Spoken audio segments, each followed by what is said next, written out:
ప్రేమగల ప్రియమైన పరిశుద్ధుడవైన సజీవమైన నిజమైన నిత్య జీవం కలిగిన సత్యదేవుడవైన ఆకాశమందున్న అంతటా అన్ని సమయాల్లో ఉన్న మా పరలోకపు తండ్రి, మరొకసారి మీ పాదముల చింత రావడానికి చెప్పుకొని బట్టి మీకు వందనాలు. చదువుకునే లేఖన భావం ద్వారా మాతో మాట్లాడండి. ఈ మెల్లని స్వరాన్ని వినిపించండి. వాక్యం వెళ్ళడి ఎగురుతున్న వెలుగు మాలో తీసుకున్నారండి. పాపకి రక్షణ విశ్వాసకి ఎదుగుదల ముందుకు నడిచే పిల్లలకి అధికమైనకు నడిపించి యోగ్యమైన బలలో పాలు పొందడానికి కృపణ్యం యేసు నామమున స్తుతించి ప్రార్థించి వేస్తున్నాము తండ్రి.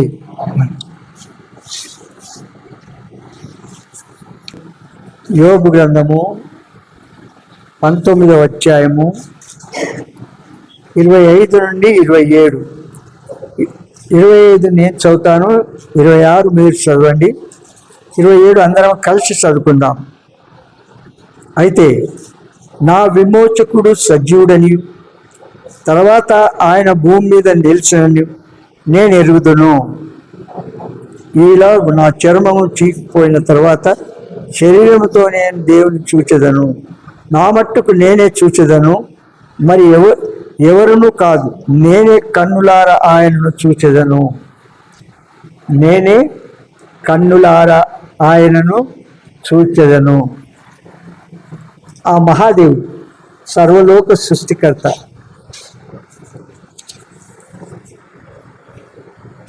పాత నిబంధనలో ప్రవక్తల ద్వారా మాట్లాడిన మాటలు నూతన నిబంధనలో నెరవేరుస్తూ ఉన్నారు అని చెప్పకుండా సడన్గా ఈ విధంగా వచ్చేవాడు కాదు. ముందుగానే ప్రభు చేయబోయే కార్యములన్నీ కూడా మనకు ముందుగానే తన దాసుల ద్వారా, తన ప్రవక్తల ద్వారా, తన పరిశుద్ధుల ద్వారా అది దేవుడు మనకు బయలుపరుస్తూ ఉంటాడు. కనుక యోబు అంటున్నాడు, ఏమంటున్నాడు? అయితే నా విమోచకుడు సజీవుడని, తర్వాత ఆయన భూమి మీద నిలిచినని నేను ఎరుగుదును. విమోచించకు ఆ ప్రియ ప్రభు. లోకములో ఆ ప్రభును మృత్యుంజయుడై తిరిగి లేచినప్పుడు నేను నా ప్రభును నేను చూస్తాను. చనిపోయినా కూడా శరీరీతే నేను ఆ ప్రభు చూస్తాను అంటాడు. అంటే ఆయన నిరీక్షణ ఏంటిది? సజీవుడైన దేవుడు కనుక సజీవమైన మేము కూడా, ప్రభునందు నిద్రించే మేము కూడా మహిమ దేహంతో ఆ ప్రభును ఏం చేస్తాము? కలుసుకుంటాం. అది ఆయన యోబు పునరుద్ధాన ప్రవచనాలు ముందుగానే నెరవేరుస్తూ వచ్చినాడు. కీర్తనలు 17వ అధ్యాయము 15. నేను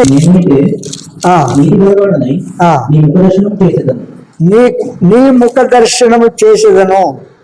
నేను మేలుకొన్నప్పుడు చూసావా? కీర్తనకాడు రచిత అంటాడు, నేను ప్రభు ఆత్మస్వరూపైన దేవుణ్ణి మహిమ దేవుడితో ఎత్తబడిన తర్వాత ప్రభు దగ్గరికి వెళ్ళి ఆయన నేను చూస్తాను. ఆ నిరీక్షణ. విన్నావా? నేనైతే నీతి గలవాడనై నీ ముఖ దర్శనం చేసేదను. నేను మేలుకొన్నప్పుడు నీ స్వరూప దర్శనంతో నా ఆశను తీర్చుకొందును. ఎంత గొప్ప ధన్యత మరి ఇచ్చాడో చూడండి. యెషయా గ్రంథము 26:19.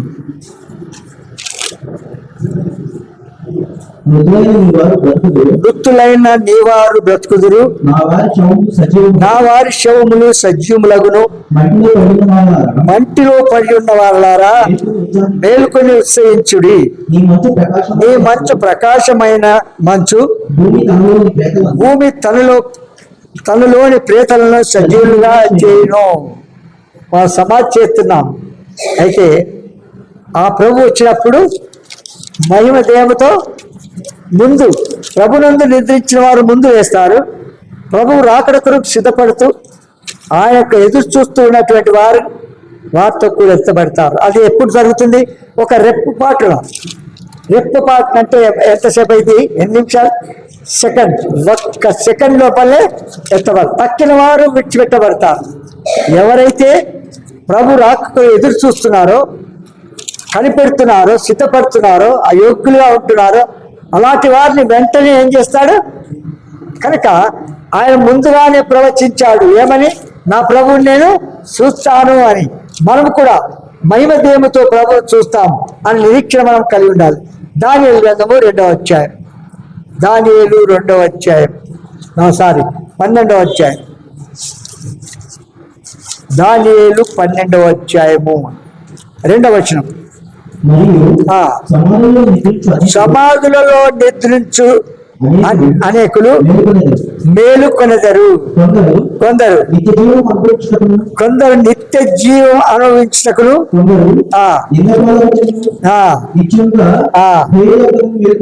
చూసారా, మీకు ఇది చూస్తూ ఉంటే ఒక స్టోరీ గుర్తొస్తుంది. 10 మంది కన్యకలు. అవునా? ఈ 10 మంది కన్యకలు ఆయన ఆరాధన చేస్తున్నారు, ప్రార్థన చేస్తున్నారు, ఆ రాకడకు ఎదురు చూస్తూ ఉన్నారు. 10 మంది కూడా చూస్తూ ఉన్నారు. అవునంటారా లేదా? అయితే ఆ 10 మంది ఎత్తబడ్డారా? ప్రభువును 10 మంది కలుసుకున్నారా? చూడండి, మనందరం ఏ నిరీక్షణతో, ఎలాంటి విశ్వాసంతో మనము ఈ లోకంలో సిద్ధపడుతున్నామో ఒకసారి గుర్తించండి. ఎందుకంటే ఆ మహాదేవుడు, ఆత్మస్వరూపైన దేవుడు శరీరధారిగా భూలోకంలోకి వచ్చి పాపులను రక్షించుటకు తన ప్రాణం పెట్టి రక్తమంతా కార్చి మరి మృత్యుంజయుడు తిరిగి లేచాడు. ఆ ప్రభు చేసిన మొదటి కార్యం కనుక ప్రభుతో పాటు తనందు విశ్వాసం ఇచ్చిన వారు, యేసు రక్తముతో తమ పాపాలు కడుక్కున్నవారు ఏం చేస్తారు? ప్రభునందు నిద్రించే వారు మొదట లేస్తారు. ఆ తర్వాత ఆయన కొరకు నిరీక్షించి కనిపెట్టేవారు ఆయనతో ఎత్తబడతారు. అందుకంటాడు, ఒకరు ఎత్తబడిన ఒకడు విలువబడిన అంటాడు. విన్నారా? తిరిగి విసురుతుంటే 2 ఇస్తున్నారు అనుకో, ఒకరు ఎత్తబడతారు, ఒకరు అది రెప్పపాటున జరిగిపోతుంది. కనుక ఆ ప్రభు మనకి ముందుగానే ప్రవేశిస్తూ వచ్చినాడు భూలోకంలో. ఆయన శరీరధారిగా జన్మించి మరి పాపుల కొరకై శిక్ష భరించి రక్తమంతా కార్చి చనిపోయి సమాధి చేయబడిగా భర్త సంగతి ముందుగానే ప్రవక్తల ద్వారా తెలియచేస్తూ వచ్చినాడు. అయితే ఆ ప్రజలు, దేవుని యొక్క స్వజనులైన యోధుడు, దేవుడే స్వయముగా వారి మధ్యలో నిలబడితే, వారి మధ్యలో అద్భుత కార్యాలు, మహత్ కార్యాలు, గొప్ప కార్యాలు, సూచక్రియలు చేస్తూ ఉంటే చనిపోయిన వారు ఏ మానవుడు అన్న లేపుతారా? దేవుడు అనబడిన వాడు ఇంకా ఎవరైనా లేపగలుగుతారా? అసాధ్యమైన కార్యం. చనిపోయి 4 దినాలు సమాధిలో ఉన్న లాజరు లేచి రమ్మన్నారు. అంతేనా? నడిచి రాలేదు. అది ఎట్లుంటుంది సమాధి అంటే? ఇట్లా రౌండ్గా ఉంటుంది. రౌండ్గా మెట్లు ఇట్లా దిక్కుంటూ వెళ్ళిపోవాలి. మన గురించి ఇట్లా పడుకోబెట్టారు, కూర్చోబెట్టేటట్టుగా ఉంటుంది. అంతే. అదే సమాధి ఎట్లుంటుంది? కూర్చునబెట్టేలాగానే ఉంటుంది. అలాగనే ఉంచి లాజరు రమ్మనగానే డైరెక్ట్ పైకి వచ్చి కూర్చున్నాడు. తర్వాత కట్టు విప్పండి అన్నాడు దేవుడు. అవునా లేదా?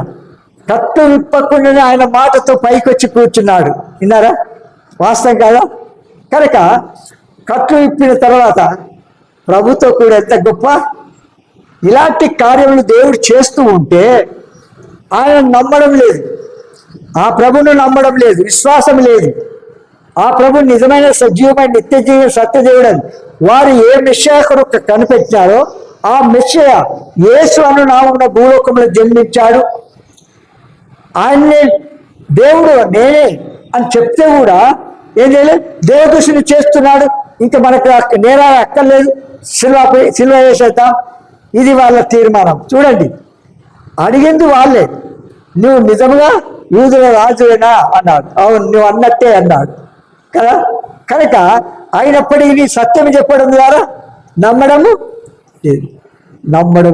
అందుకే అనేక సార్లు ఈయన చాలా సంగతులు మనం మరి ఓల్డ్ టెస్ట్మెంట్లో చూసిన మరి ప్రవచనాలు నూతన సంవత్సరంలో నూతన గ్రంథంలో నెరవేరుతున్నట్టుగా చూస్తున్నాం.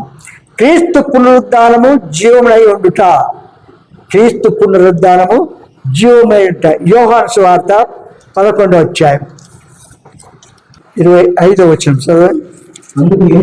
అందుకు యేసు పునరుద్ధానమును జీవమును నేనే. నా యందు విశ్వాసం ఉంచువాడు ఏం చేస్తాడు? మనం చనిపోయిన చావంటే మనకు భయం ఉండదు, దేవుని పిల్లలకు భయం ఉండదు. ఎవరైతే మారు మనసు పొందలేదో, ఎవరైతే తమ పాపలు ఒప్పుకొని విడిచిపెట్టలేదో, ఆ దేవుణ్ణి ఆచారరీతిగా నమ్ముకున్నారో, మరి అలాంటి వారికి ఈ నిరీక్షణ ఉండదు. చనిపోయినా నేను ప్రభుత్వం కూడా తిరిగి లేస్తాను. అందుకే యేసు పునరుద్ధానమును జీవము నేనే, నా యందు విశ్వాసం ఉంచువాడు చనిపోయినను ఏమవుతాడు? చనిపోయినను బ్రతుకును, చనిపోయినను బ్రతుకును. 12వ అధ్యాయం 46 వచనం. నా యందు విశ్వాసముంచు ప్రతివాడు చీకటిలో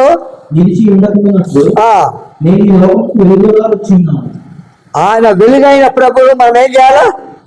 సమీపించాలి. ఈ వెలుగైన ప్రభువును మనం సమీపించాలి, ఆ ప్రభువు అంగీకరించాలి. అప్పుడు ఆయన ఎంత స్తుతించినా మన నోరు చాలదు. కనుక ఎక్కువ కొంతగా మాత్రం చూస్తాం. యేసుక్రీస్తు యొక్క పునరుద్ధానం గురించి చాలా సంగతులు ఉన్నాయి, అవన్నీ మనం ఇప్పుడు చూడము. కొన్ని సంగతులు మాత్రమే తెలియజేస్తాను. అవి ఒక్క నిమిషం. సిలువ వేయబడిన క్రీస్తు చనిపోయి 3వ దినమున లేచాడు. సమాధి చేయబడిన ప్రభు ఎన్ని దినం లేచాడు? 3వ దినమున లేచినాడు. 3వ. మత్తయి సువార్త 12వ అధ్యాయం. మత్తయి సువార్త 12:40 వచనం.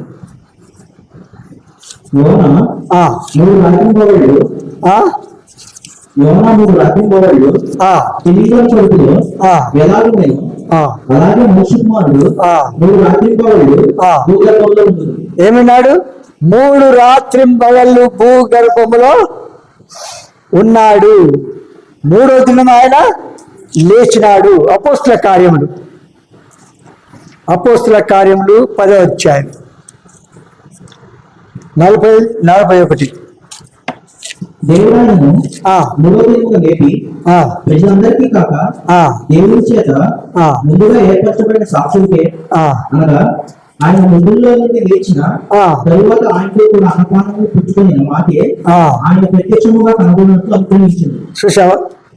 కనుక దేవుడు ఆయనను 3వ దినమున లేపి ప్రజలకందరికీ కాక దేవుని చేత ముందుగా ఏర్పరచబడిన సాక్షులకే, అనగా ఆయన మృతులలో నుండి లేచిన తర్వాత ఆయనతో కూడా అన్నపానాలు పుచ్చుకున్న మాకే ఆయన ప్రత్యక్షముగా కనబడినట్లు అనుగ్రహించెను అన్నాడు. ముందుగానే చెప్పాడు ఆ ప్రభు, నేను చనిపోయి సమాధి తిరిగి లేస్తాను, నేను లేచి నేను గల్లీకి వెళ్తాను, మీరు అక్కడ నన్ను కలుసుకోండి అని తన శిష్యులకు చెప్పినారు. కానీ ఎవరు నమ్మలేదు ఆ మాట. ఆ మాటలు పట్టించుకోలేదు, విన్నట్టుగా ఉండిపోయారు. అయితే ఆయన ప్రేమించేవారు సో ఏం చేస్తున్నారు? సమాధి దగ్గరికి పోయి మరి ఆమెతో కూడా ఇంకా 3 స్త్రీలు వెళ్ళిపోయి ఆ రాయిని తీయగలుగుతారు వీళ్ళ ఆడపిల్లలు. అది చాలా పెద్ద రాయి, దాన్ని లేపలేము అసలు. విన్నారా? వీళ్ళు వెళ్ళి ఆ రాత్రిని తీసి ప్రభువుకు అత్తరు వారికి తగినటువంటి ఏవైతే ఉన్నాయో వాటన్నిటితో అలంకరించి ప్రభు గణపరచాలని చూస్తూ వచ్చినారు. కానీ అప్పటికి అప్పుడు మరియ అంటది, చూడండి, 7 దయ్యములు పట్టిన మరియ ఆ దయ్యములు వెళ్ళిపోయిన తర్వాత ఆ ప్రభువును ఎంత ప్రేమించింది, ఇంత అంత వర్ణింప సఖ్యం కాదు. ఎక్కడ చూసినా మరియ కనబడుతుంది, ఎక్కడ చూసినా మరియ.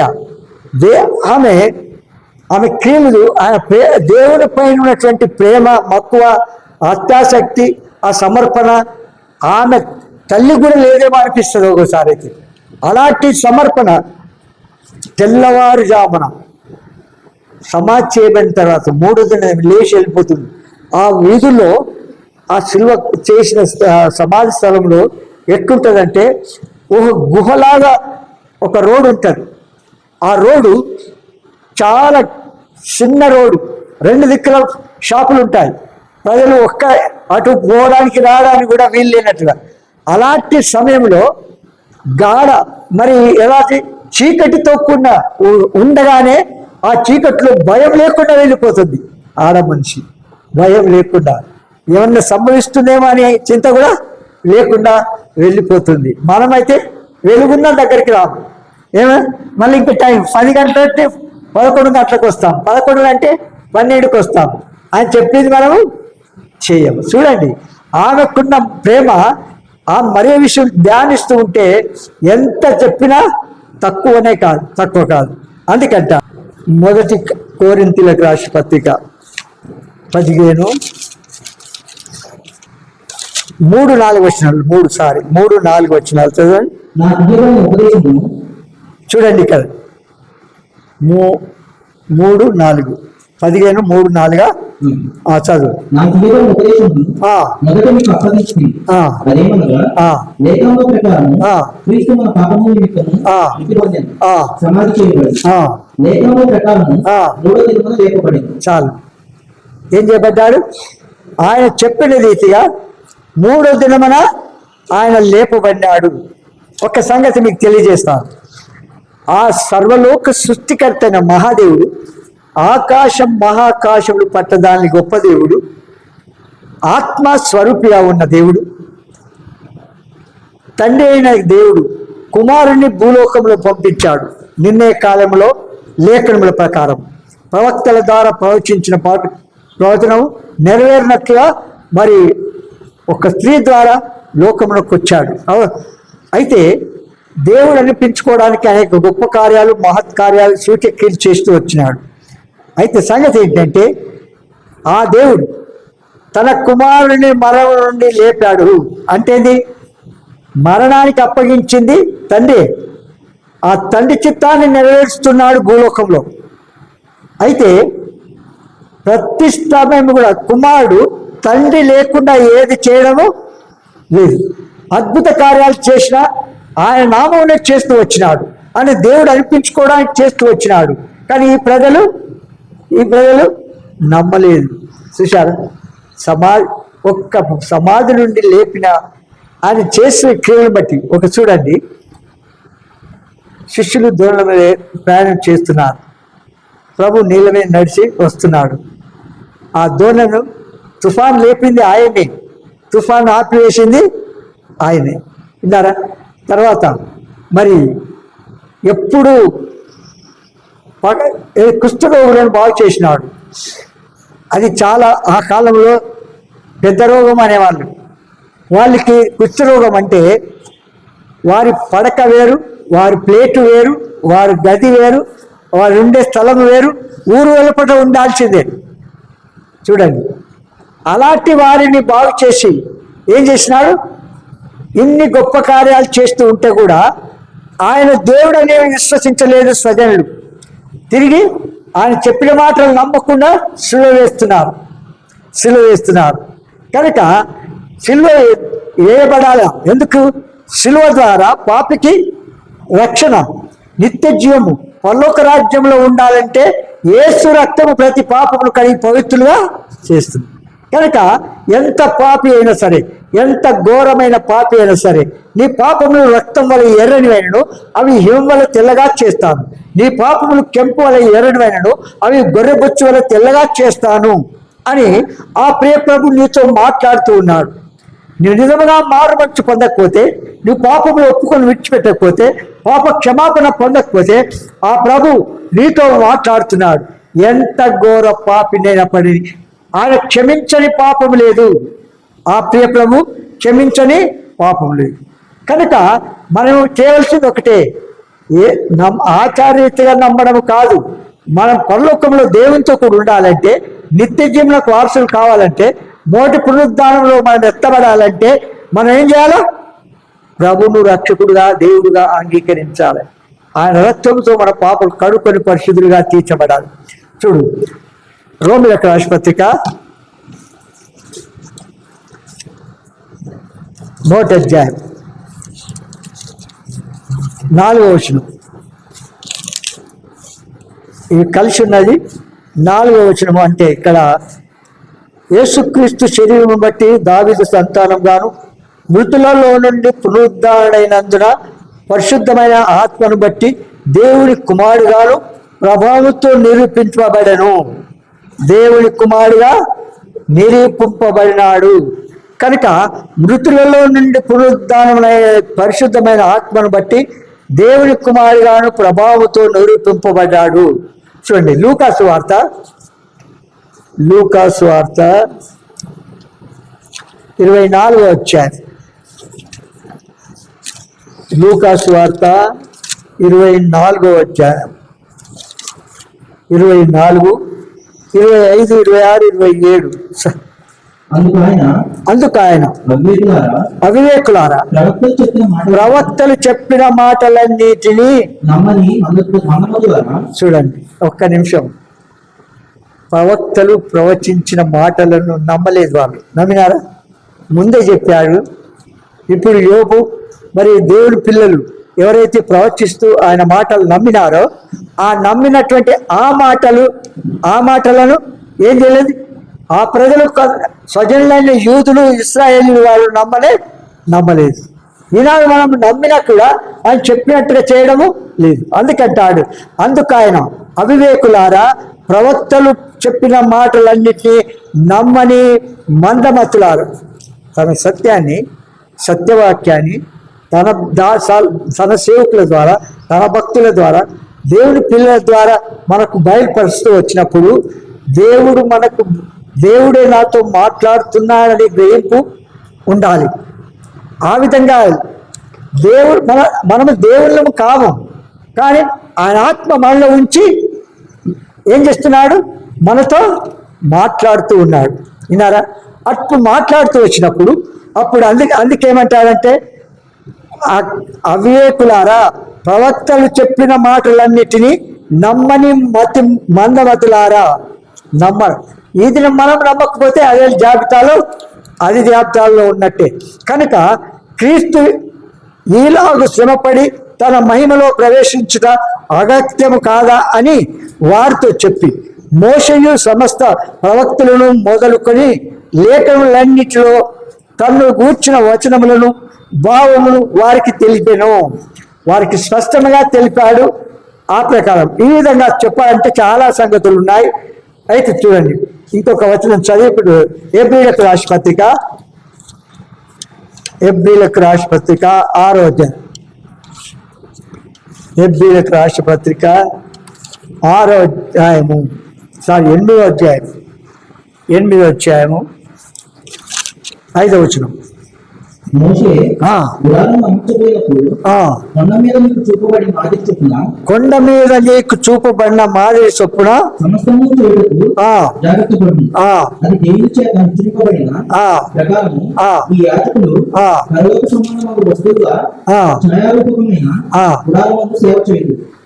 సేవ చేయుదురు అంతగా.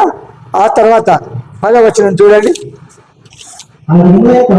ఆ దినములైన తర్వాత ఇశ్రాయేలు ఇంటి వారితో నేను చేయబో నిబంధన ఏదనగా వారి మనస్సులో నా ధర్మ విధులో ఉంచదను, వారి హృదయముల మీద వాటిని వ్రాయుదును, నేను వారికి దేవుడినయ్యందును, వారు నాకు ప్రజలయ్యందురు. కనుక ముందుగానే ఆ ప్రభు తెలియచేసినాడు. ఏమంటాడు? మృతులలో నుండి లేపి ఆయన సజీవుడుగా తాను చేయబోయే క్రియలన్నిటి కూడా తెలియచేస్తూ వస్తున్నాడు. కొన్ని విషయాలు మనం చూస్తాం.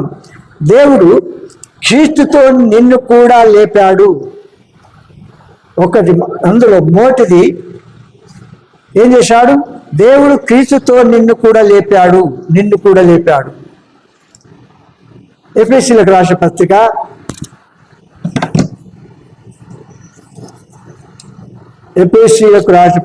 2వ అధ్యాయం. ఎఫెసీయులకు రాసిన పత్రిక 2వ అధ్యాయం మొదటి 6 వచనాలు చదవండి.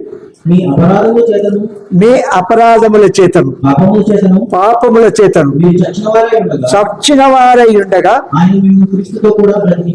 ఏం చేసినాడు? ఆయన మిమ్ములను క్రీస్తుతో కూడా బ్రతికించను. ఎట్టు బ్రతికించాడు? ఎవరి పాపములు యేసు రక్తంతో కడగబడ్డాయో యేసు నా పాపాల కొరకు చనిపోయి సమాధి తిరిగి లేచిన నమ్మినారో, యేసు రక్తంతో తమ పాపాలు కడుక్కొని పరిశుద్ధంగా తీర్చబడినారో, మారు మనసు పొందినారో అట్టి వారి విషయంలో ఇక్కడ తెలియజేస్తున్నాడు. ఏమని? మీ అపరాధముల చేతను పాపముల చేత మీరు చచ్చిన వారి ఉండగా ఆయన మిమ్మల్ని క్రీస్తుతో కూడా బ్రతికించెను. ఆ విధంగా ఇంకా బ్రతికించకపోతే, మారు మనసు పొందకపోతే, ప్రభువును రక్షకుడుగా అంగీకరించకపోతే, నమ్మిన నీవు రక్షణ చాలా ప్రాముఖ్యమైంది. ఆత్మరక్షణ ప్రాముఖ్యమైంది. ఆత్మ తాను దయచేసిన దేవుని వద్దకు వెళ్ళాలంటే భూలోకంలో ప్రభు మనతో మాట్లాడుతూ ఉండగానే మన హృదయాన్ని ప్రభుకి ఇవ్వాలి. మన పాపంలో ఒప్పుకొని విడిచిపెట్టాలి.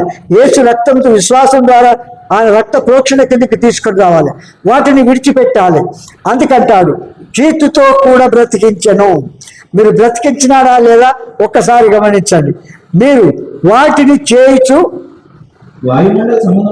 వాయుమండల సంబంధమైన అధిపతిని అనగా అవిధేయులైన వారిని శక్తికి అధిపతిని అనుసరించి ఈ ప్రపంచ ధర్మం చొప్పున మునుపు నడుచుకుంటే, ఎప్పుడు? మారు మనసు పొందక ముందు, పాపములు విడిచిపెట్టక ముందు, యేసు రక్తంతో కడక్క ముందు, యేసు దేవుడాన్ని నమ్మక ముందు ఇవన్నీ చేసినారు కనుక అప్పుడే ఏమంటాడు? ఇంకా చదవండి. వారితో కలిసి మనమందరము మనసు యొక్క కోరికలు నెరవేర్చుకొనుచు మన శరీరాశను అనుసరించి మునుపు ప్రవర్తించుచు స్వభావ సిద్ధముగా దైవోగ్రతకు పాత్రులమై ఉంటివి. చూసావా? ఇంకా అదే జాబితాలో కొనసాగుతున్న నీతో మాట్లాడుతున్నాడు. నీవు కూడా, ప్రతి ఒక్కరు కూడా తమ నిజ స్థితిని గుర్తించి తమ పాపంలో ఒప్పుకొని విడిచిపెట్టి మారు మనసు పొంది ఆ ప్రభు మొదటి పునరుద్ధానంలో ఆయనతో కూడా లేపబడాలని ఉంటే మనం ప్రభు దగ్గర క్షమాపణ వేడుకున్నాం. ఇంకేమంటారు చదవండి. ఆయనను దేవుడు చూసావా? మనము అవిధేయులమైనప్పటికీ, లోబడని వారుగా ఉన్నప్పటికీ, చెప్పింది చేయని వారుగా ఉన్నప్పటికీ ఆ ప్రభు ఏమంటున్నాడు ఇక్కడ? ఆయనను దేవుడు కరుణా సంపన్నుడై ఉండి మన అపరాధముల చేతను సచ్చిన వారమై ఉండినప్పుడు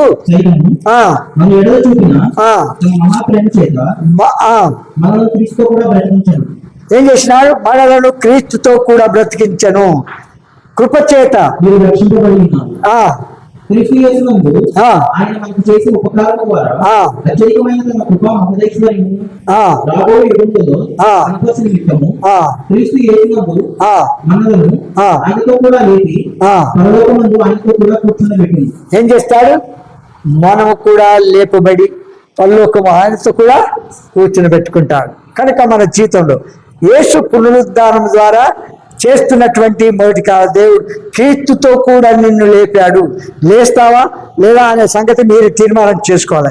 రెండో మాట చూస్తాం. అందులోనే మీకు నూతన జీవం ఇవ్వడానికి ప్రభువు లేచినాడు. నీకు అనుంది, నీకు అని చెప్తాను. నీకు నూతన జీవం ఇవ్వడానికి ఆ ప్రభు లేచినాడు.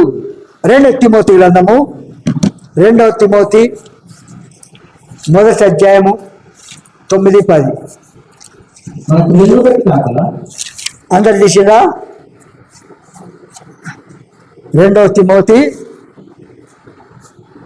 1వ అధ్యాయము 9-10 చదువు.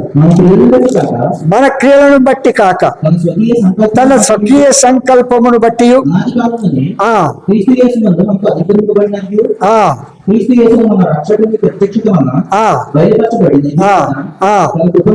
తన కృపను బట్టి మనలను రక్షించి పరిశుద్ధమైన పిలుపుతో ఆయన మనను పిలిచెను. చూడండి, ఒక్క నిమిషం, ఒక్క సంగతి మీకు చెప్తా.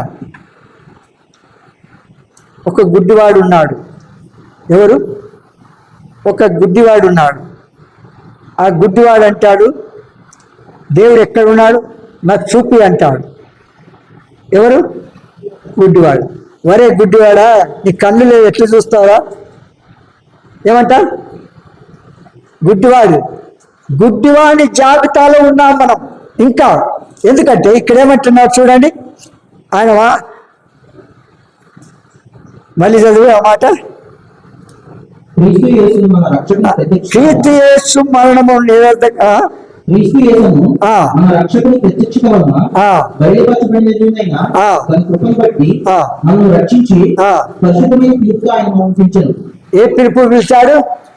పరిశుద్ధమైన పిలుపుతో నిన్ను పిలుస్తూ ఉన్నాడు.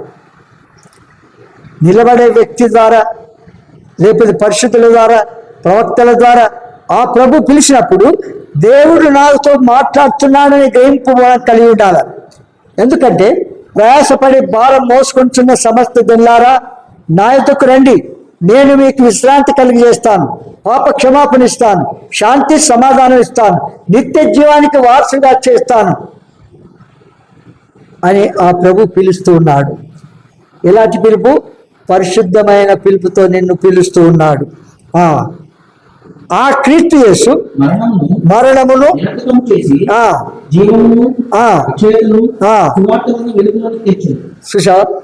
సువార్త ఏం చేస్తుంది? పాపి అయిన మానవుని పరిశుద్ధంగా మారుస్తుంది.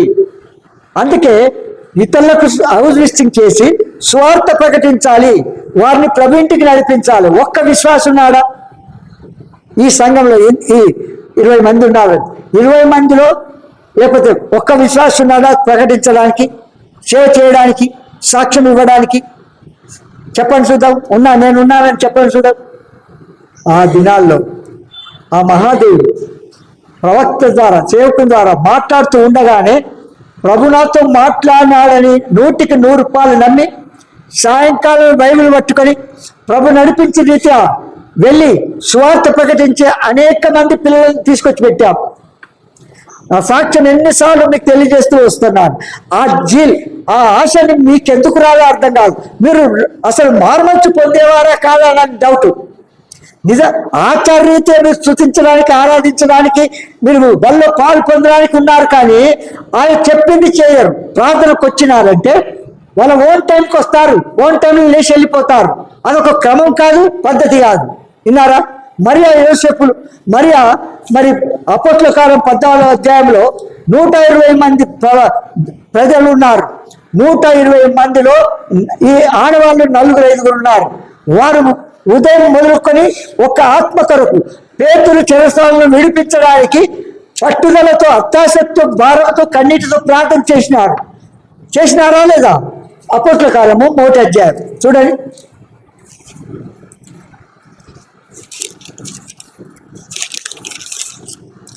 అపోస్తలుల కార్యములు 1వ అధ్యాయము 12 నుంచి చదవండి.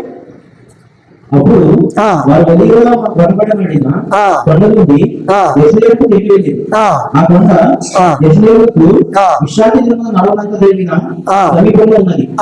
వారు పట్టణంలో ప్రవేశించి తమ కష్టచేయుచు మేడగదులకు ఎక్కిపోయి వారు ఎవరనగా పేతురు, యోహాను, యాకోబు, అంద్రెయ, ఫిలిప్పు, తోమా, బర్తలోమయి, మత్తయి, అల్ఫయి కుమారుడు యాకోబు, జలోయ అని సీమోను, యాకోబు కుమారుడు యూదా వారు. వీరందరూ వీరితో కూడా కొందరు స్త్రీలను, యేసు తల్లి అయిన మరియు, ఆయన సహోదరులు ఏం చేసినారు చెప్పండి? ఏక మనస్సుతో ఎడతెగక ప్రార్థన చేసి, నా వంత అయిపోయింది చేసి వెళ్ళిపోతానని కాదు. ఆ పద్ధతి చాలా సాతాను చేసే పని అది. కనుక ప్రార్థన మీటింగ్కి వచ్చినా, ఆరాధనకు వచ్చినా సమయానికి రావాలి, ఆఖరి వరకు ఉండాలి, వెళ్ళిపోవాలి. సణుక్కునేది, గొనుక్కునేది, తప్పులు పట్టేది, నేరం వేసేది, ఇవన్నీ ఎవరి ఆత్మీయుల లక్షణాలా చెప్పండి? ఆత్మీయుల లక్షణాలా అంటున్నాను. మధ్యలో పోయి కొద్దిసేపు ప్రార్థన చేసి బోధలు కావాలి, మనకేం కావాలా? ప్రసంగాలు ఇవ్వాలా? ఆయన చెప్పిన మాట ఒకటి నెరవేర్చరు, కానీ మనకు అధికారం కావాలా, పరిచర్య కావాలా? మొదట ఆయన చెప్పింది చేయండి. మొదట నా రాజ్యం నీతిని మొదట వెదకండి, అప్పుడు మీకు ఏది అవసరమో అది ఇస్తానంటాడు. కనుక మన జీవితంలో ఇవన్నీ కూడా మీకు నూతన జీవం ఇవ్వడానికి ఆ ప్రభు మృత్యుంజయుడై తిరిగి లేచినాడు. రెండవది అందులోనే మీకు నూతన జన్మ ఇవ్వడానికి ఆ ప్రభు లేచినాడు. మీకు నూతన జన్మ ఇవ్వడానికి మన ప్రియ ప్రభు మృత్యుంజయుడై తిరిగి లేచినాడు. 1 పేతురు గ్రంథం మొదటి అధ్యాయం, మొదటి పేతురు గ్రంథము మొదటి అధ్యాయం 3-4 వచనాలు. మన ప్రభువు యేసుక్రీస్తు తండ్రి అయిన దేవుడు తీర్పుగాక. మృతుల్లో నుండి యేసుక్రీస్తు తిరిగి లేచడం వలన జీవంతో కూడిన నిరీక్షణ మీకు కలిగినప్పుడు ఆయన అక్షయమైనది నిర్మలమైనది వాడబారినది అయిన స్వాస్థ్యం మనకు కలిగినప్పుడు ఆయన తన విశేష కనికరం చొప్పున మనలను మరలా జన్మింపచేసెను. నూతన జన్మిచ్చాడు, మారు మనసు ఇచ్చాడు. మరి మారు మనసు విషయం బాప్తిసం తీసుకుంటాం కనుక ఆయన కృప కలిగిన వాడు కనుక ఇక్కడ మన ప్రభు అయిన యేసు క్రీస్తు తండ్రి అయిన దేవుడు స్తుతింపబడును గాక. మృతులలో నుండి క్రీస్తు యేసు తిరిగి లేచటం వలన జీవంతో కూడిన నిరీక్షణ మనకు కలుగునట్లు, అనగా ఆయన తన విశేష కనికరం చొప్పున మనల్ని మళ్ళా జన్మింపచేశాను. ఇంకా నూతన జన్మ ఎవరైతే పొందలేదో, ఎవరైతే మారు మనసు పొందలేదో, ఎవరైతే ఆయన ప్రభు చెప్పినట్టుగా నడుచుకోవడం లేదో, ఆ ప్రభు మాట్లాడుతున్న వెంటనే మన నిజస్థితిని గుర్తించి మన పాపం ఒప్పుకొని విడిచిపెట్టాలని ఆ ప్రభు పేట మనవి చేస్తున్నాం. విశ్వాసం ఆరాధన సమయంలో నెహెమ్యా 9వ అధ్యాయంలో ఇశ్రాయేలు ప్రజలు పాపం చేసినారు, సనుక్కున్నారు, తిరుగుబాటు చేసినారు, విగ్రహారాధకులయ్యారు, వ్యభిచారులు అయిపోయారు. అలాంటి వారు ఏమన్నారు? తమ పాపము 4 గ్రాములు పరిశుద్ధ గ్రంథం చదువుతూ మరి వారు తమ పాపములు ఒప్పుకొని విడిచిపెట్టి ప్రభును స్తుతిస్తున్నారా లేదా? ఈ దినంలో కూడా అలా చేయాలి. ఆ ప్రభు కోరుతూ ఉన్నాడు. తర్వాత 3వది, మీకు నూతన ప్రారంభం ఇవ్వడానికి, నూతన ప్రారంభం కాగా ఎవడను క్రీస్తునందున్నేడలా వాడు నూతన సృష్టి, పాతవి గతించనిది ఒక కొత్త వాయనం. అంటే ఏంటి పాతవి? అంటే పాప లక్షణాలు, జన్మ కర్మ పాపములు ఏవైతే ఉన్నాయో ఇప్పటివరకు చేసిన పాపములన్నింటినీ విడిచిపెట్టాలి. అందుకరకు పాతవి గతించను, ఇదిగో కొత్తవేంటి? ప్రభుతో కూడా, ప్రభు ప్రజలతో కూడా ఆ పాటలు, ఆరాధన, ప్రార్థన జీవితము, బైబిల్ స్టడీ ఏది ఉంటే అది ప్రభుతో కూడా, ప్రభు పిల్లలతో మనం గడపాల. అది దేవుని చిత్తం. అది 4వది, మీకు సాతానుపై విజయం ఇవ్వడానికి ఆ ప్రభు మృత్యుంజయుడై తిరిగి లేచాడు. ఎట్లా? మీకు సాతానుపై విజయం ఇవ్వడానికి ఆ ప్రభు లేచినాడు. చూడండి, మొదటి యోహాను పత్రిక 4వ అధ్యాయము 4వ వచనం. చిన్నపిల్లలారా మీరు దేవుని సంబంధులు, మీలో ఉన్నవాడు. అవ్వా చూడండి, మనము పశ్చాత్తాపడి పాప క్షమాపణ పొంది యేసు రక్తంతో కడిగబడిన మనము ఆత్మస్వరూపైన దేవుడు మనలో నివాసం చేస్తున్నాడు. ఎలాంటి వాడు? మీలో ఉన్నవాడు లోకంలో ఉన్నవాని కంటే గొప్పవాడు. మీరు వారిని అంటే సాతాను మీరు జయించి ఉన్నారు.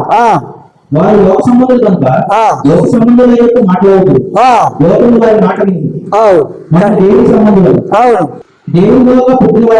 దేవుని మూలముగా పుట్టిన వారందరూ లోకమును జయించుదురు. లోకమును జయించిన విజయము మన విశ్వాసమే. యేసు దేవుని కుమారుడని నమ్మువాడు తప్ప లోకమును జయించేవాడు మరెవడు? కొలస్సీ 2వ రాసిన పత్రిక 2వ అధ్యాయము 13-15. అపరాధముల వలన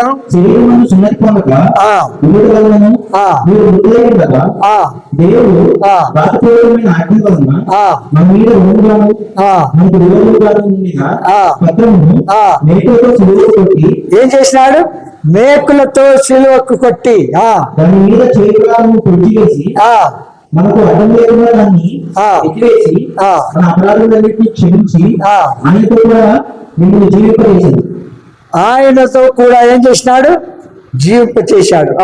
ఆయన ప్రధానులను అధికారులను నిరాయులుగా చేసి శిలువ చేత జీవోత్సవంతో ఆయన పట్టి తెచ్చి బహుమానముగా సంపరచును.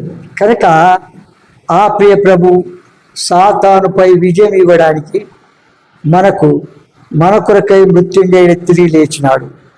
అలాగనే తర్వాత మరి సాతానుపై మనకు అధికారం ఇచ్చాడు. సాతానుపై విజయము సాతానుపై అధికారం ఇచ్చాడు మనకు.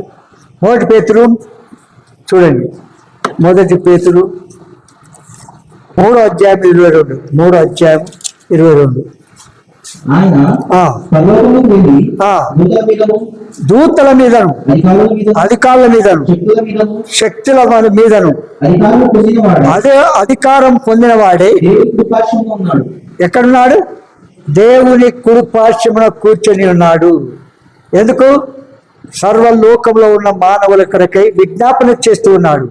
ఆయన రాక ఆలస్యం చేస్తున్నాడంటే ఒకటి మాత్రం తెలుసుకోవాలా, నిన్ను రక్షించి నిత్య జీవానికి వారసులుగా చేయటానికి ఆయన ఆలస్యం చేస్తున్నాడు. మరి అంతా ఇంకొకటి, సాతానుపై శక్తిని ఇవ్వడానికి ఏం చేస్తున్నాడు? ఆ ప్రభు మనపై తిరిగి లేచినాడు. అపోస్తుల కార్యములు మొదటి అధ్యాయం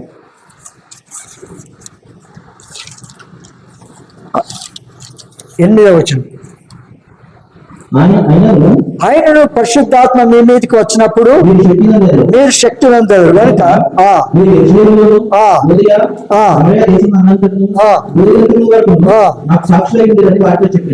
అమ్మా, ఎంత మంచి మాట. ఇది చూడండి, ఇక్కడ నిదానంగా మీరు యెరూషలేము దేవుని సంఘము, పరిశుద్ధులుగా ఉండే సంఘం, సమాజంగా కూడిన సంఘం. ఇలా మొదట సంఘములోను యూదయ అంటే యూదయ సమరయలు అన్ని జనుల మధ్యలో సహపాఠి నామకాద క్రైస్తవుల మధ్యలో కూడా ఏంటి సాక్షులుగా ఉంటున్నామా మనము? వారికి మన ప్రవర్తన బట్టి అంత మాత్రం కాదు, భూదిగంతముల వరకు నాకు సాక్షులై ఉందురు. ఎట్లున్నాం మనం? మన జీవితం ఎలాగున్నది? ఎట్లు కొనసాగుతున్నాం? పరీక్షించుకోవాలి, సరి చేసుకోవాలి. మనం సమస్తమును ఆయన పాదముల కింద ఉంచి సమస్తమైన పని ఆయనను సంఘమునకు శిరస్సుగా నియమించను. ఆ సంఘము ఆయన శరీరము సమస్తమును పూర్తిగా నింపుతున్న వాని సంపూర్ణత ఉన్నది. 5వది, దేవుని రాజ్యంలో నిన్ను తన కుమారునిగాను వారసునిగా చేయడానికి ఆ ప్రియ ప్రభు మృత్యుంజయ తిరిగి లేచినాడు.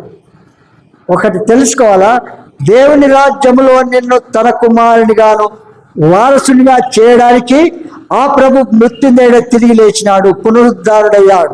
రోమిలకు రాసిన పత్రిక 8వ అధ్యాయం. రోమిలకు రాసిన పత్రిక 8వ అధ్యాయము 15, 16, 17. 8, 15, 16, 17. ఏలైనగా మరలా భయపడటకు దాస్యపు ఆత్మను పొందలేదు కానీ ఆ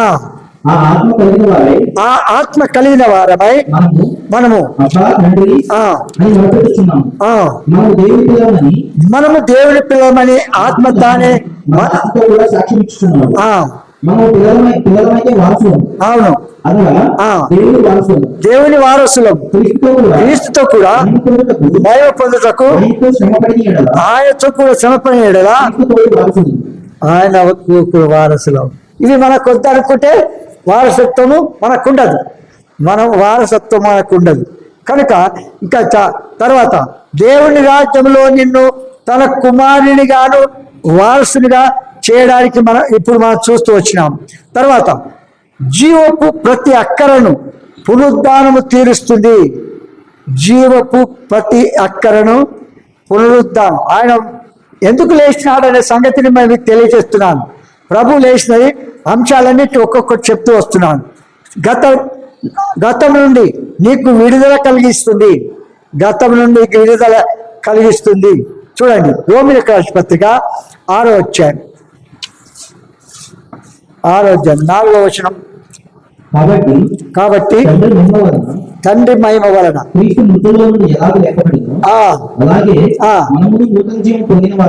చూడండి, మనము నూతన జీవం పొందిన వారమై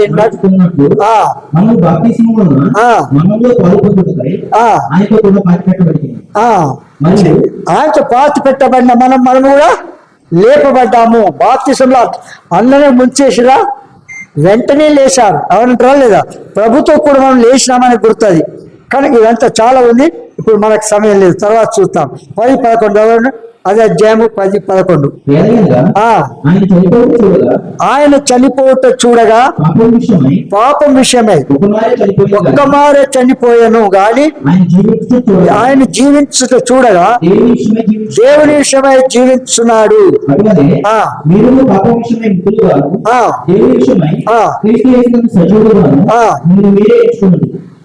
ఏం చేయాలి మనము? క్రీస్తు యేసునందు సజీవులుగా మిమ్మల్ని మీరే ఎంచుకోండి. సజీవులుగా ఉంటున్నామా, మృతులుగా ఉంటున్నామా, ఏ రకంగా ఉంటున్నాము మనం పరీక్షించుకొని సరి చేసుకోవాలి. ఎఫెసీయులకు రాసిన పత్రిక 2వ అధ్యాయం మొదటి నుంచి చదవండి. చదవండి.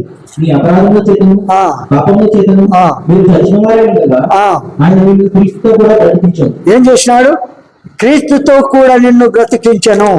పాపము, అంధకారము, చీకటిలో, లోకంలో నిత్య నాశనానికి, నరకానికి, మరణానికి శిక్షణ పాత్రమైన మనలను ఆ ప్రభు మరణ పునరుద్ధారం ద్వారా ఆయన ఏం చేసినాడు? బ్రతికించాడు. మీరు వాటిని చేయొచ్చు. వాయుమండల సంబంధమైన అధిపతిని అనగా అవిధేయులైన వారిని ఇప్పుడు ప్రేరేపించు శక్తికి అధిపతిని అనుసరించి ఈ ప్రపంచ ధర్మం చొప్పున మునుపు నడుచుకుంటుంది. వారితో కలిసి మనమందరము శరీరం యొక్క మనసు యొక్క కోరికలు నెరవేర్చుకొనొచ్చు. మన శరీరాశలను అనుసరించి మునుపు ప్రవర్తించుచు కడమవారి వలె స్వభావ సిద్ధంగా దైవోగ్రతకు పాత్రమై ఉంటిమి. అయినను దేవుడు ఏం చేశాడు? కరుణా సంపన్నుడై ఉండి మనము మన అపరాధముల చేత చచ్చిన వారై ఉండినప్పుడు సైతము మన ఎడల చూపిన తన మహాప్రేమ చేతను క్రీస్తుతో కూడా నిన్ను బ్రతికించాడు. కృపచేత నీవు రక్షింపబడిన వారితో అంటున్నాడు. కృపచేత నీవు రక్షింపబడి ఉన్నావు. 6 చేసిన ఉపకారం ద్వారా వ్యతిరేకమైన తన కృప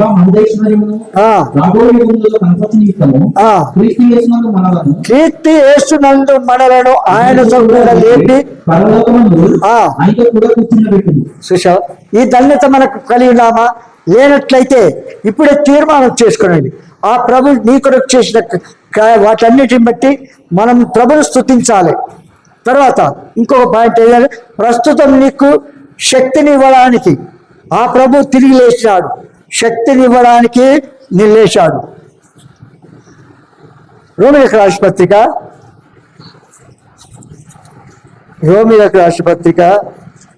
8వ అధ్యాయం. రోమిలకు రాసిన పత్రిక 8వ అధ్యాయం 31 నుంచి చదవండి అమ్మా.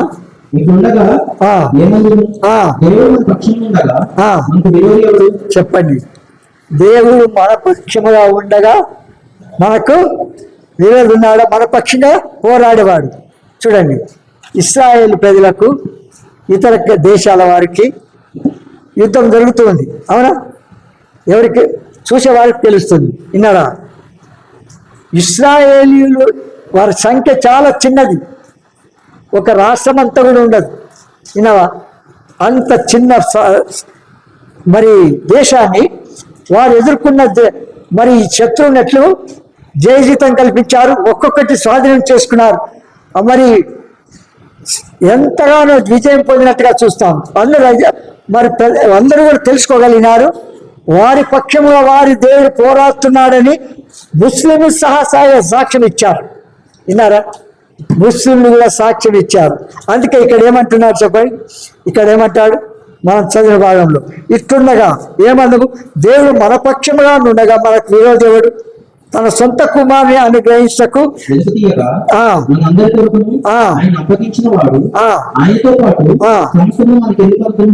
చూడు, మన దేవుని కుమారుడిని అప్పగించిన తర్వాత ఆయనతో పాటు మీకు కూడా ఏది కావాలంటే అది వీరానికి సిద్ధంగా ఉన్నాడు. చూడండి ఎంత గొప్ప ధన్యత దేవుడు. అందుకే దేవుని చేత ఏర్పరచబడిన వారి మీద నేరము మోపువాడు ఎవడు? నీతిమంతులు తీర్పు వారి దేవుడు. చూడండి ఇంకొక సంగతి, దేవుని చేత ఏర్పరచబడిన వారి మీద నేరము మోపువాడు ఎవరు కాదు, సంఘంలో ఉన్నవారు నేరం మోపుతున్నారంటే దాన్ని కూడా లెక్క అడుగుతాడు దేవుడు. మిమ్మల్ని వదిలిపెట్టాడు. ఇది చేయాల, వాక్యానికి విరుద్ధమైన సలహా ఇవ్వకూడదు. వాక్య ప్రకారం మనం నడుచుకోవాలా, ఆ ప్రకారం మనం జీవించాలా. అట్లుంటే ప్రభు మనల్ని అందుకే ఇక్కడ ఏమన్నా మరొకసారి చదువు మాట.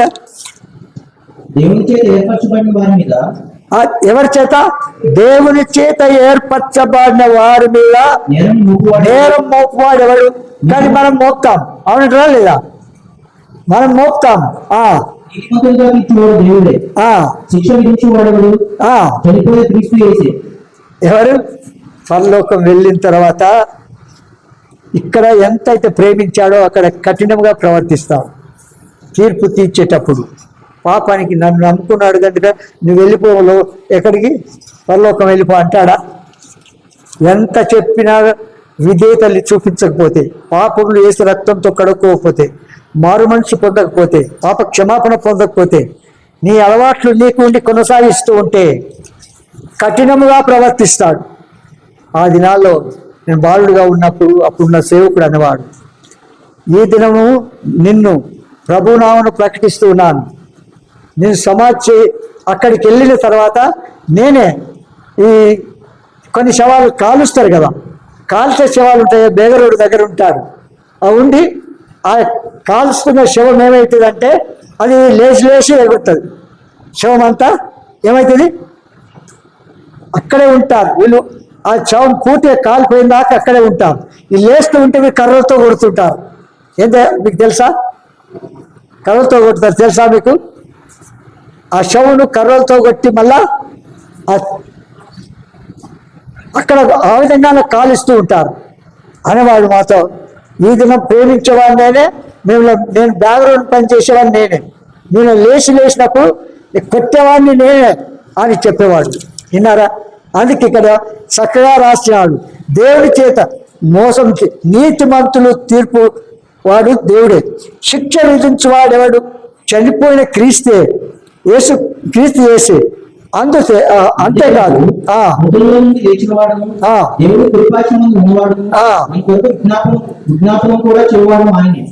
చూడండి, మన కొరకు విజ్ఞాపన చేయవాడు ఆయన.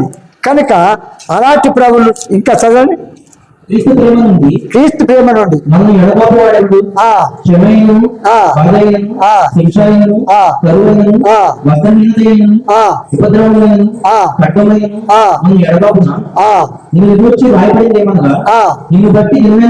నిన్ను బట్టి దినమెల్లా మేము వధింపబడిన వారం,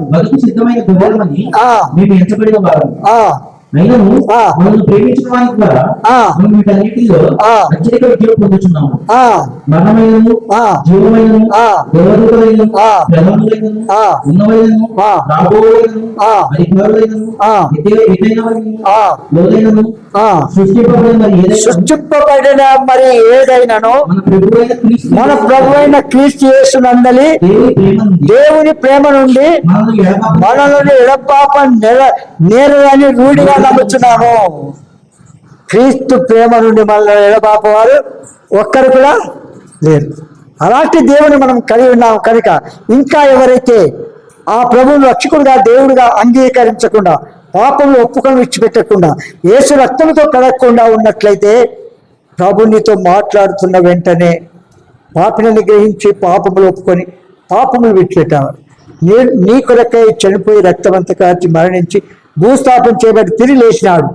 నిన్ను రక్షించుకోటకై నిత్య జీవానికి వారసులుగా చేయడానికి ఆ ప్రభు లేచినాడు. తర్వాత భవిష్యత్తు కోసం నీ నిరీక్షణ ఏంటిది? భవిష్యత్తు కొరకు నీ నిరీక్షణ యేసు పునరుద్ధానం భవిష్యత్తుకు గొప్ప నిరీక్ష ఉంది. మృతులలో నుండి లేచులో అది ఆది సంభూతుడు ఆయను. మృతులలో నుండి లేపిన మొదటి వాడు యేసు ప్రభు. 1:18 చూస్తాము. కనుక మన జీవితంలో 1 కొరింథీ రాసిన పత్రిక 17 వచ్చాము.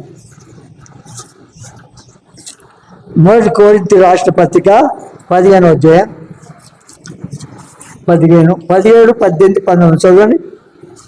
క్రీస్తుబడని ఎడల క్రీస్తు లేపబడని ఎడల మీ విశ్వాసం వ్యర్థం. మీ విశ్వాసం వ్యర్థమే, మీరు ఇంకా మీ పాపములో మీరు ఇంకా పాపములోనే ఉన్నారు. అంతేకాదు అంతేకాదు క్రీస్తునందు నిద్రించిన క్రీస్తునందు నిద్రించిన వారు నశించిరి. మీ జీవితకాలం మట్టుకే ఆ మనం క్రీస్తునందు నిరీక్షింపబడిన వారమైన ఎడల ఆ మనుషులందరికంటే దౌర్భాగ్యంలో ఉంటున్నాం. చూసావా ఏమంట, మనుషులందరిలో దౌర్భాగ్యమై ఉంటాం కనుక అట్టి జాబితాలో మనం కొనసాగించలేదు కనుక చూడండి. అదే అధ్యాయము 20 నుంచి చదవండి. ఇప్పుడైతే ఆ. నిద్రించిన వారిలో ప్రథమముగా ఆ. క్రీస్తు మృతుల్లో నుండి లేపబడి ఉన్నాడు. చూడు ఏమంటారు, క్రీస్తు నిద్రించి వాళ్ళ ఫలముగా క్రీస్తు మృతుల్లో నుండి లేపబడి ఉన్నాడు. మనుషుని ద్వారా మరణం వచ్చింది కనుక ఆ. మనుషుని ద్వారానే ఆ. మృతుల పునరుద్ధానం కలిగింది. ఆదామునందు అందరూ ఎలా మృతి పొందుతున్నారో అలాగే క్రీస్తునందు అందరూ బ్రతికింపబడదు. చాలు, క్రీస్తునందు అందరూ బ్రతికింపబడు. ప్రతి వాళ్ళు తన వరుసలోనే బ్రతికింపబడును. ప్రథమ ఫలము క్రీస్తు, తర్వాత క్రీస్తు వచ్చినప్పుడు ఆయనను బ్రతికింపబడుదురు. కనుక మన జీవితంలో ఆయన చేసిన వాటిని చివరిగా ఒక మాట చెప్తాను. ఇన్ని పనులు దేవుడు చేసినాడు. ఏం చేసినాడు? ఆయన తిరిగి లేచిన తర్వాత ఎన్ని విషయాలు మనం చూసాము. ఎందుకు ఆ ప్రభు పునరుద్ధరణ అయ్యాడు, ఎందుకు మృత్యుండే తిరిగి లేచినాడు? మొదట క్రీస్తుతో నిన్ను కూడా లేపడానికి, రెండవది నూతన జీవం ఇవ్వడానికి, మూడవది నూతన జన్మ ఇవ్వడానికి, మీకు నూతన ప్రారంభం ఇవ్వడానికి, మీకు సాతానుపై విజయం ఇవ్వడానికి, సాతానుపై అధికారం ఇవ్వడానికి ఆ ప్రభు మృత్యుంజయుడు తిరిగి లేచాడు. సాతానుపై శక్తి నీయడానికి ఆ ప్రభు నీ కొరకు నా కొరకు తిరిగి లేచాడు. తర్వాత దేవుని రాజ్యంలో నిన్ను తన కుమారునిగాను వారసునిగా చేయడానికి ఆయన మృత్యుంజయుడు తిరిగి లేచాడు. తర్వాత జీవకు ప్రతి అక్కర్ను పునరుద్ధానం తీరుస్తుంది అన్నాం. గతం నుండి నీకు విడుదల కలిగిస్తూ వచ్చింది. ఆ తర్వాత ప్రస్తుతం నీకు శక్తినిస్తుంది. తర్వాత భవిష్యత్తు కోసం నీ నిరీక్షణ, భవిష్యత్తు కొరకు నీ నిరీక్షణ ఏంటి చెప్పండి? మన తీర్మానం ఏంటి? ఇక్కడ అంటాడు, క్రీస్తు పునరుద్ధానం వల్ల ఆయనలో నా నూతన జీవపు పరిపూర్ణతను విడుదలను పొందుతానని ఈరోజు ఒప్పందం చేస్తున్నాను. ఈ సత్యాన్ని గట్టిగా చేపడతాను. ఈ సత్యంలో నిలకడగా నిలిచి ఉంటాను. వీలైనంత వరకు ఈ సత్యాన్ని ప్రతి వారితో కూడా పంచుకుంటాను. ఆ మాట చెప్పుకో అంటాను, పంచుకోవడానికి. విన్నారా? కనుక ఆ ప్రియ ప్రభు ఎందుకు పునరుద్ధరణ లేచినాడో కొన్ని విషయాలు మనం చూస్తూ వచ్చినాం. కనుక చివరి తీర్మానం, ప్రభుతో కూడా నీవు ఉండాలంటే, ప్రభు చెప్పిన రీతిగా నీవు ఉండాలంటే, ఇంకా నీవు మారు మంచి పొందకపోతే, నీ పాపములు ఒప్పుకొని విడిచిపెట్టకపోతే, ప్రభుకు ఇదే చూపించకపోతే, ఈ దినమే నా ప్రభు నా కొరకు మృత్యుంజయుడే తిరిగి లేచినాడు అని నమ్మితే ఆ పరలోకంలో నీతో కూడా ఉంటావు. నీవు ప్రభు దగ్గర ఉంటావు, ఎల్లప్పుడూ స్తుతిస్తూ ఘనపరుస్తుంటావు, ప్రార్థన చేసుకుంటావు. తండ్రి, యేసునామమున మరొకసారి పాసునికి వస్తున్నాం. మా ముందుకు తీసుకొచ్చిన లేఖన భావములన్నింటిని బట్టి స్తుతిస్తున్నాం. మీరు మృత్యుంజయుడు తిరిగి పునరుద్ధాన దినమందు ప్రభా, ఈ దినం నేను కొంతవరకు ధ్యానించుకోవడానికి ఇచ్చిన కృపను బట్టి మీకు వందనాలు. మానవ దుబాట్ల వ్యక్తమైన వాక్యానికి పరిశుద్ధాత్మ కార్యం లోతుగా జరిగించి పాపికి రక్షణ విశ్వాసకి ఎదుగుదల ముందుకు అధికమైన ఒక నడిపించవలసిందిగా కోరుచు. ఎవరైతే ఇంకా తమ తీర్మానం పొడిగిస్తూ వాయిదాలు వేస్తూ నిర్లక్ష్యంగా ఉంటున్నారో అట్టి వారు అందరితో మీరు మాట్లాడి తమ పాపం ఒప్పుకొని యేసు రక్తంతో తమకు మరి కడగబడి నిత్య జీవనకు వారసుగా చేయవలసిందిగా కోరుచు. మరొకసారి మమ్మల్ని మేము ఈ చేతులకు అప్పగించుకుంటూ వందనాలు చెల్లిస్తూ యేసు నామమున స్తుతించి ప్రార్థించి వేచున్నాము తండ్రి. ఆమేన్.